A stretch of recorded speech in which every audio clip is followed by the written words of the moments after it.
Hello guys, it's the Red Shadow here again, and I'm back with another pickups video. A couple days later than I wanted to do, but trying to get it into this monthly routine. So at the end of a month or the very beginning of the next month, I'll come up and show what I picked up for, the prior 30 days or so. Not much to show here. If you haven't seen any of the vlog style videos or some of the other stuff I've done recently, I'm not working at the moment, don't have a lot of money. Only one of the games that I'm going to show is something that two or something that I bought not from limited run, and two are from limited run. But even the other two that aren't limited run were stuff that I bought like last month, even in July, and just waited for them to come in. So anyway, since it's relatively short and sweet, let's just go ahead and jump right on into this. All four of these games are PS4 games. Only a few away from 600 in my PS4 collection. Kind of excited to get to that number. So the first thing I'm going to show here is a game called Foreclosed. And this is a cyberpunk themed, I want to say it's a shooter, like a third-person shooter, but also maybe a little almost like visual novel. The graphics on it are all very like comic book animated style.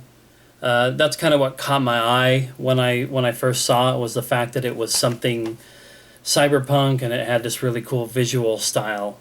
Reminds me of one I think I showed on my last pickups video that was called Arcade Spirits. That's a visual novel all the way, but it's all animated sort of colorfully like this. Haven't had a chance to play it yet. I've been into some other stuff. The next video after this is going to be the return to the monthly roundup series, where I talk about what I've been playing. But I haven't had a chance to sit down and play this yet, but I wanted to grab it. This was only like $30, so felt like that was worth it. Another game that's in that $30 range that I thought looked cool upon seeing it is a game here called Blue Fire. And this is a really cool looking... when I saw some gameplay and some reviews for it, it reminded me of a... It reminds me of playing like an action RPG, like a Legend of Zelda game, but with a lot of platforming, and it definitely looks like it's going to be somewhat tough in terms of the platforming. The combat seems to take a lesser seat to the traversal in the game, but the characters and the world, the levels, and everything look kind of neat. Once again, I don't know how this is going to show if anybody actually sees this video for the graphics and stuff on the back, but you've got this little character that you play as. So very stylized, very cartoonish looking, and they've got like a couple of swords, and you'll kill some enemies and run around and jump on some platforms, and it showed some stuff like wall jumping. Some aspects of it reminded me a little bit of like a Metroidvania game. Some moves and some gameplay that was a little familiar to me from games like Super Metroid. But don't hold me to that. I have not played this yet either. Okay, the next two are the two games that I got from Limited Run Games. And of course, these are games that I bought months ago. These are just a couple that managed to trickle in during the month of August. So the first game to show here is a game called 5 Dates. And I just want to point out that even maybe somebody watching this right now is going to think the same thing, but boy, when I showed this on a few of the Facebook groups that I'm in, everybody was just like, oh, it's a porn game. It's some sort of a cheesy full-motion video game that's probably got a bunch of skin. Well, I have no idea. It's rated M for drug reference, sexual themes, strong language, and use of alcohol. But everybody just seemed to kind of give me and the few other people who had definitely picked this up in those groups a bunch of shit over this game. And like what attracted me to it, aside from the FMV aspect of it, because I love that style of game, like 90s point and click full motion video adventure games are something that I really enjoy, and I want to play more of them, and I want to play people's efforts that they're putting out today. The Infectious Madness of Dr. Decker, I think is the name of one I got from Limited Run a few years ago, and I played it, and it was awesome.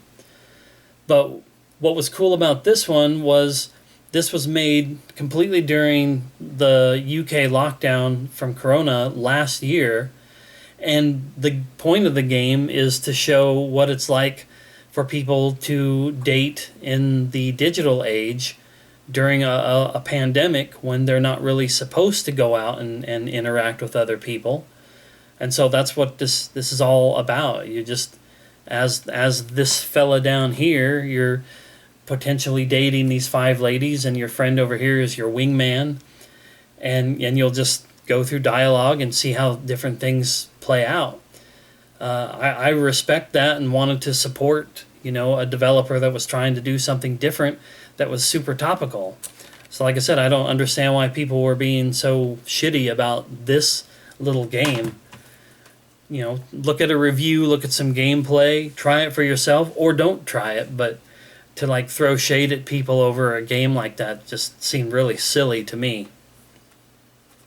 And the last game to show, the last limited run game, and probably the one of all these that I'm most looking forward to, seeing as how I've never really got to play any games in this series, but this is the minor remake of Panzer Dragoon, the original Panzer Dragoon game, the on-rails riding a dragon shooter game that came out on the Sega Saturn and possibly other consoles back in the day. I know it wasn't on the PlayStation, but it was on the Sega Saturn. And then there were 4 games, I think, total in the series.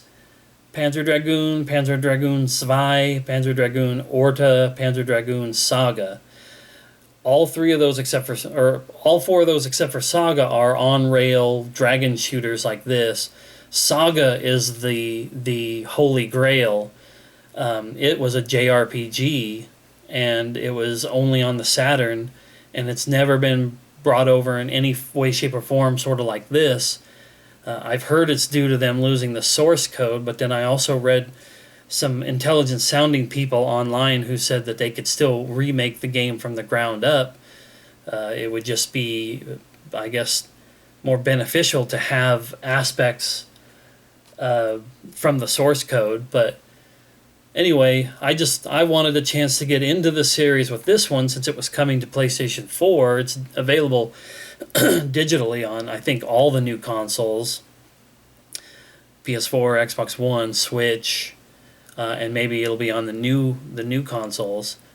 But when I saw Limited Run was going to do a physical like this, I was like, I have to do this. There's no way I could pass up a chance to own it for PS4. And like I said, be my first opportunity to check out any of the Panzer Dragoon games. So like I said, that was it. That was all that I managed to get. I do have other things coming on the way. There's at least one LRG game that's on deck, but of course, on deck for them can mean 2 weeks before it ships. But I'm not too bummed to only have a minimal amount of stuff to show. It'll keep the videos a little bit shorter, and that seems to make most people, or at least the algorithm, happy, I guess. I don't know what I'm talking about. So anyway, like I said, I'm going to continue right on after this video into the monthly roundup video, talk about games I've been playing and, movies, TV shows I've been watching, just kind of the roundup of what my August looked like. So thanks for watching. We'll see you in that next one.